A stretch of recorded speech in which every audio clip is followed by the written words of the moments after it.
सेनापति विरूपाक्ष, समय से पहले हमें जगाने का साहस तुमने कैसे किया?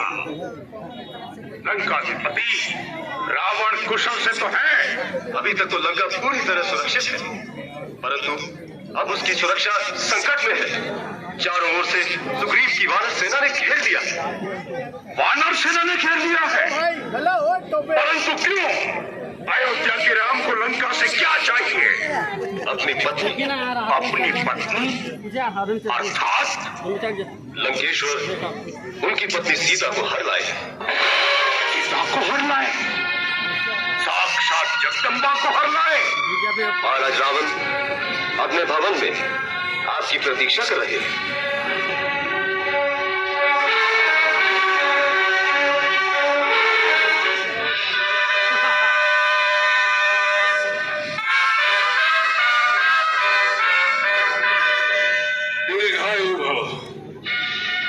महाराज, मुझे जो विरूपाक्ष ने सुनाया है, क्या वह सत्य है कि इस समय वानर सेना ने लंका के गिर्द घेरा डाल दिया है और लंका पर संकट के बादल छाए हुए हैं?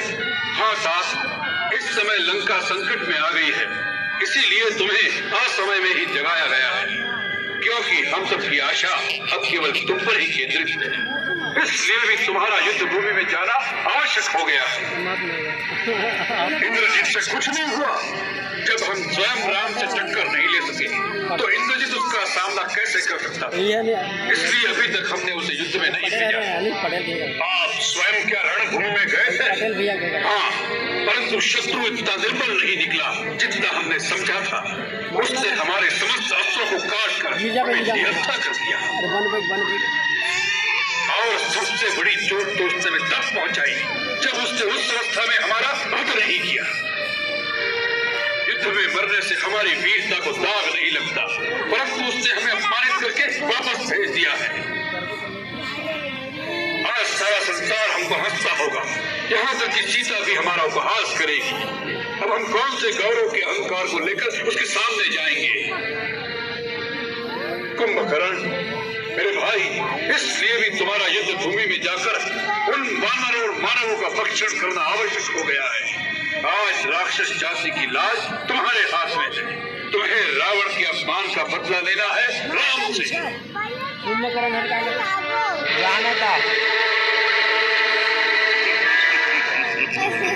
तीनों लोकों का विजेता रावण, जिसके आगे शस्त्रहीन, श्रीहीन और मानहीन होकर रह गया, उस पर भी आपने इस बात पर ध्यान नहीं दिया कि वास्तव में श्री राम कौन है।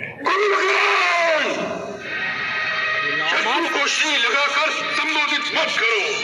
महाराज, आंखें बंद कर लेने से सूर्य का प्रकाश लोप नहीं हो जाता। जो तीनों लोगों के स्वामी हैं, स्वयं श्रीमान नारायण हैं, उन्हें श्री राम ही कहना पड़ेगा।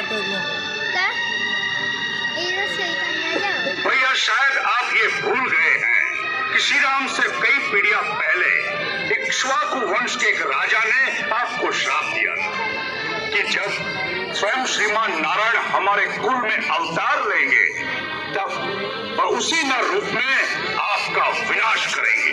भैया, ब्रह्मा की बात भी भूल गए, फिर भी आप महारानी सीता का हरण कर लाए, जो स्वयं लक्ष्मी का अवतार है। हमें अपनी बहन के अपमान का बदला लेना था। हमारे भाई के वध का प्रतिशोध क्या हमारा कर्तव्य नहीं था? तो उस कार्य को वीरों की भांति करते, चोरों की भांति एक स्त्री का हरण करके क्या आपका मस्तक गौरव से ऊंचा हो गया है? नीति कहती है कि पुरुष को धर्म, अर्थ और काम का सेवन उचित समय पर ही करना चाहिए। जैसे प्रातः काल धर्म का, मध्याह्न काल में अर्थ सेवन का और रात्रि में काम सेवन का विधान है। इन तीनों में भी धर्म श्रेष्ठ है। सीता का हरण करते समय आपने धर्म और अधर्म की बात नहीं सोची, केवल अपनी काम वासना की पूर्ति का बहाना ढूंढा है आपने। इसी का यह फल है जो आज सारे लंकावासी भोग रहे हैं। एक गुरु या आचार्य की भांति हमें उपदेश सुनाना है तो जाकर फिर से सो जाओ। हमें तुम्हारी कोई आवश्यकता नहीं है।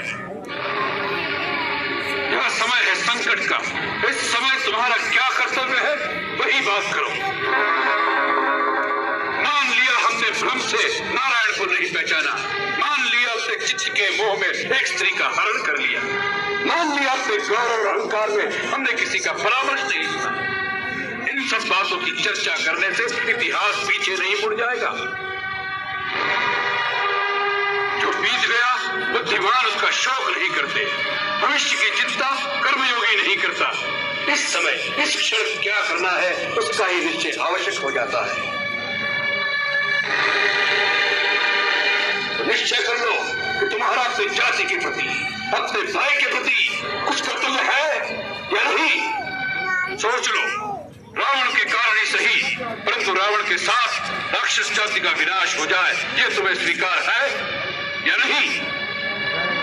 तर्क का समय नहीं है। यदि मन में कोई संशय है, यदि कर्तव्य का पथ साफ दिखाई नहीं देता, तो युद्ध में जाने से कोई लाभ नहीं। जाओ, जाकर सो जाओ। रावण को अपनी आन निभाना और शान के साथ जीना और मरना दोनों आते हैं। जाओ। भैया, आपने मुझे ठीक प्रकार से समझा नहीं।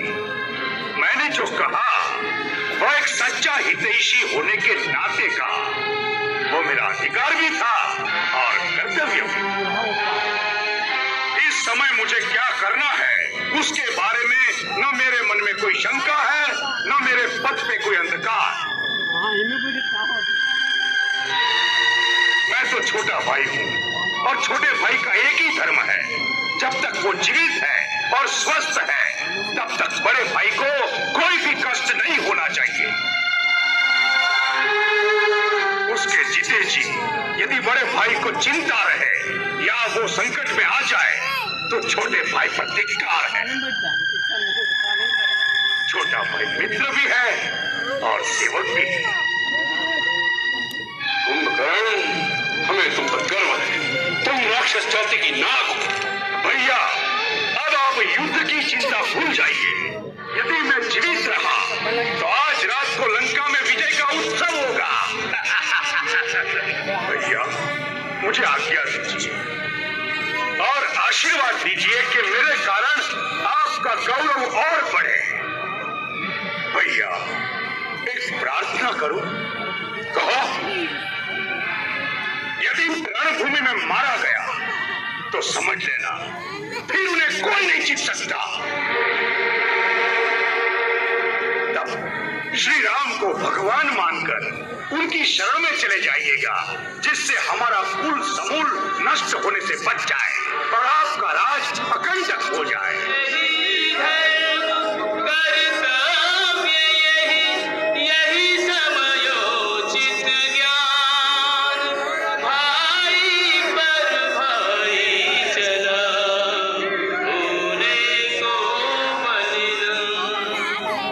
रावण ने कोई मायावी धारण किया?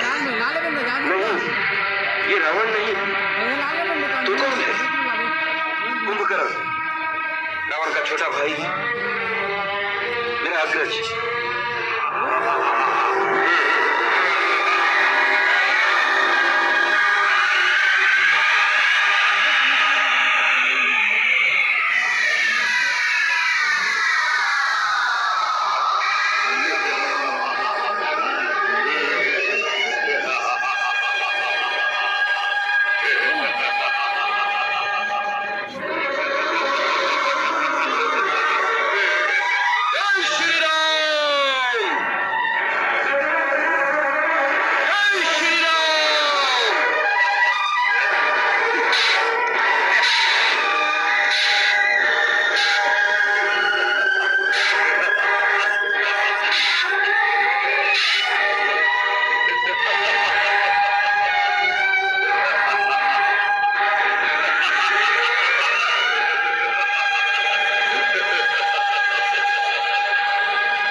दिखाई देते हो वानर? कौन हो तुम? राजा सुग्रीव या उसका पुत्र, या वही हो जिसने हमारी लंका नगर को आग लगाई थी? इन तीनों में से कौन हो तुम? मेरे हाथों मरने से पहले अपना और अपने पिता का नाम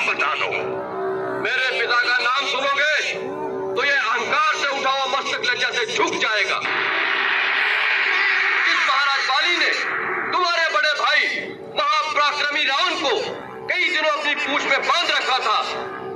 मैं उसी महाबली का पुत्र अंगद हूं।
ये समझ लो कि तुम स्वयं चलकर मृत्यु के देवता के सामने आ गए हो।